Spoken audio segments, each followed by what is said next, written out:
نے کم و بیش 1000 ملائکہ کو 1000 فرشتوں کو مسلمانوں کی مدد کے لیے اتارا۔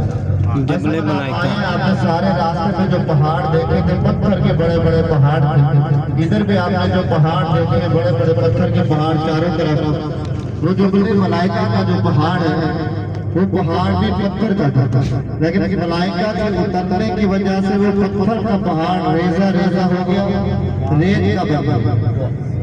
سبحان اللہ۔ بھائی صاحب آپ نے یہ لفظ ریزہ ریزہ بہت دفعہ پڑھا اور سنا ہوگا، آج آپ اپنی آنکھوں سے اس ریزہ ریزہ کو دیکھیں گے۔ دیکھیں آپ نے ریت بھی اپنی زندگی میں بہت دیکھی ہے، ریزہ ریزہ بھی بہت سنا ہے۔ ایک تو ریت ہے جو قدرتی ہوتی ہے، آپ میں سے سب کسی نے دیکھی ہوئی ہے۔ ایک پتھر آپ لے جب اس کو پیسا جاتا ہے نا، پھر جو ریت بنتی ہے اس کو بھی آپ کو اس کی ریت جو آپ خود پیسیں گے، اور ایک ریت جو گزرتی ہے اس سے آپ کو سمجھ لگ جائے گی یہ پیسی گئی ہے یہ گزرتی ہے۔ تو آپ اس پہاڑ کو دیکھیں گے، جب ریت کو اٹھائیں گے تو آپ کو اچھی طرح اندازہ ہوگا کہ یہ ریزہ ریزہ ہوئی ہے۔ سمجھ رہے میری بات؟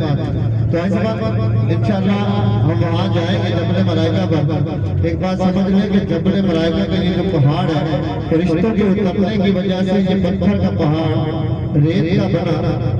اب یہ شدید گرمی ہے، بدر کی گرمی بہت مشہور ہے اور یہ گرم پہاڑ ہے، گرم ریت ہے۔ تو پہلے تو آپ اس کے اوپر چڑھنے سے گریز کریں، اگر کوئی چڑھنا بھی چاہتا ہے تو آپ احتیاط کیجیے گا، یہ گرم ریت ہے، ٹھیک ہے نا؟ آپ کی صحت سب سے زیادہ ضروری ہے، یہ گرم ریت ہے، اس کے اوپر چڑھتے ہوئے آپ نے احتیاط کرنا ہے، ٹھیک ہے؟ ہمارا 15 سے 20 منٹ کا سٹاپ ہوگا، اس زیارت کے بعد آپ گاڑی میں آ جائیں گے، انشاءاللہ پھر ہمارا واپسی کا سفر ہوگا، تھوڑا سا مختصر بات بھی کریں گے، اس کے بعد انشاءاللہ ہمارا لمبا سفر ہوگا۔ السلام علیکم ورحمۃ اللہ۔